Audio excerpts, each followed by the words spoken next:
Beralih profesi atau memulai bisnis baru tentu bukan perkara mudah. Dibutuhkan keberanian, tekad, serta kemauan yang keras. Tiga modal dasar inilah yang menjadi kunci sukses bagi seorang wirawan hartawan.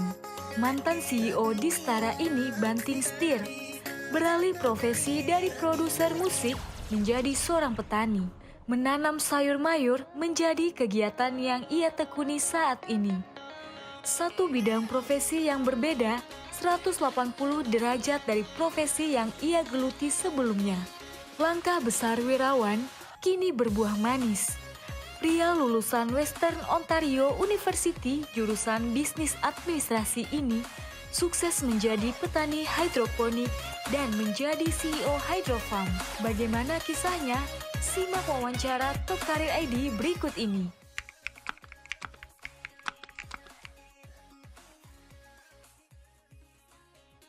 Kunci utamanya, jangan takut dulu. Seringkali orang tuh kalau belum apa udah takut dulu. Jangan takut. Pelajarin dulu. Pakai hati, yang paling penting semua bisnis. 1. Hati. 2. Kemauan. 3. Jangan takut. Udah, 3 dasar modal itu. Apa maksudnya? Sebelum kita masuk ke dunia yang baru, saya kan dari pemusik, dari produser musik, masuk ke pertanian, boleh bilang 180 derajat itu berubah. Cara berubahnya, memang pertama-tama ada kesan khawatir, ada tekan takut karena kita nggak jago apa segala. Kuncinya adalah research. We have to put our heart, our time untuk pelajarin dulu bisnis ini kelebihannya, kekurangannya apa. Udah ngerti, kita belajar how to run this business. Dengan baca banyak, belajar banyak kepada pakar-pakar, research sendiri. Udah ngerti, mulai terjun skala kecil dulu. Jangan langsung gede-gedean.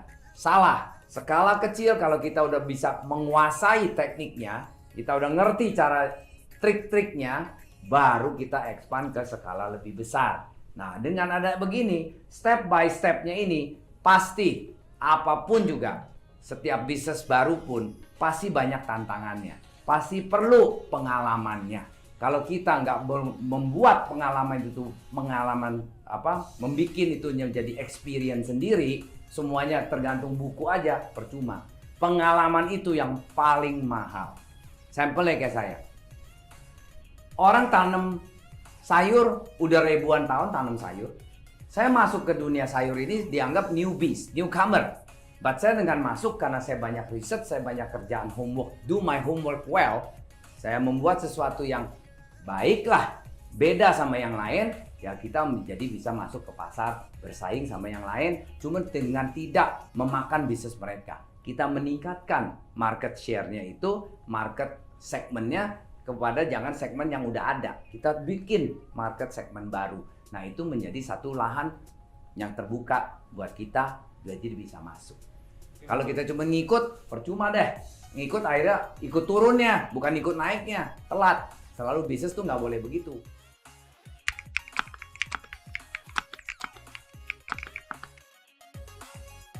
Tadi kan saya udah bilang, know-how, kemauan, dan fokus ya.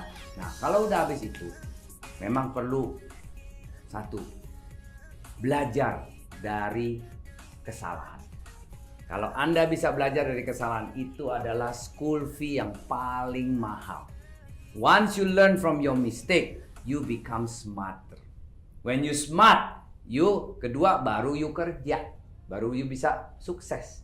Kedua, memang mesti patient, nggak boleh apa-apa maunya cepet. Kalau sekarang, kalau zaman dulu kan kalau kita tulis surat I love you, sebulan kemudian baru tulis I love you too gitu ya. Kalau zaman sekarang I love you, dalam 1 detik I love you too. Nah maunya cepet, udah bukan zaman cepet lagi. Harus kita pelajarin, harus kita patient. Nah dengan udah ngerti ada patientnya, udah ada pengalamannya, harus siapkan kapital. Kalau kita di dunia teknologi nggak ada kapital nggak akan jalan. Nggak bisa dengan curi-curi. Ibaratnya gini, saya mau bangun greenhouse bangun greenhouse-nya nggak usah yang full greenhouse, ada yang semi nggak Pak? Nah, itu kesalahan yang besar.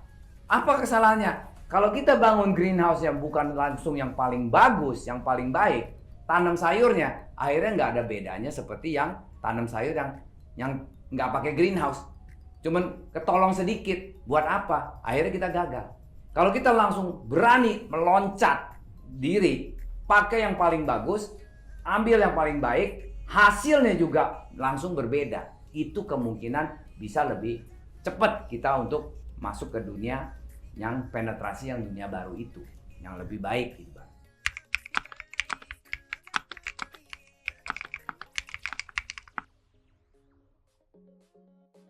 Kenapa pertanian ini hari anak-anak muda pada enggan masuk ke pertanian? Karena di pertanian tidak ada informasi untuk anak muda bisa mengimprove itu pertanian yang cara tradisional. Kedua, orang tua mereka jadi petani banyak yang gagal, banyak yang nggak bisa kaya. Karena mereka tidak mau maju, tidak mau improve, tidak mau evolusi ikutin teknologi. Justru sekarang sebagai pemerintah harus encourage anak-anak muda kita untuk terjun ke dunia pertanian dengan pakai teknologi. Dengan pakai teknologi jadi ada mainan baru ibaratnya. Dengan ada mainan baru, mau nggak mau berarti ini pertanian secara kualitasnya akan improve. Nah kalau selama ini pertaniannya sendiri tidak stabil, pertanian banyak gagalnya karena orang tua cuma pakai cara tradisional sendiri, siapa yang mau masuk ke dunia pertanian? Nggak ada duitnya, nggak ada untungnya, capek, buang waktu. But kalau tentang pertanian ini, wow, dengan pakai teknologi dia bisa belajar baru, udah nggak ke zaman kotor-kotor lagi, udah lebih canggih, pakai handphone, pakai laptop, udah bisa tanam sayur. Selain seru, selain teknologi, kedua juga hasilnya jadi duit, bisa lebih mahal jual sayurnya, bisa lebih enak sayurnya, orang makin beli. Nah, itu kan berarti satu lahan bisnis yang baru. Dengan kita bisa robah itu mindsetnya dari yang traditional farming menjadi technology farming, dan ketiga akan menjadi precision agriculture. Nah, inilah yang membuat anak muda supaya bisa mau masuk ke sana. Siapa tugasnya? Pemerintah. Mesti bagaimana mendukungnya, bukan mendukung bikin irrigation yang dasar-dasar lagi, bukan mendukung subsidi-subsidi yang namanya pupuk. No, yang penting apa? Trainingin mereka, ngajarin mereka bagaimana dengan teknologi bisa menghasilkan sayur yang quality, yang super, yang sehat, yang bagus, yang enak. Dengan kasih banyak training teknologi ini, spotinlah teknologi-teknologi yang untuk di pertanian ini supaya mereka bisa mencoba menanam dengan gaya bukan tradisional, malah bergaya dengan hidroponik atau teknologi yang lain-lainnya. Nah, ini membuat anak-anak jadi semangat mengikutinya dan duitnya juga otomatis datang sendiri. Nah, kalau dia udah ada income di dunia itu, pastilah udah nggak mau lari ke kota-kota lagi, pasti digedein mereka punya farm.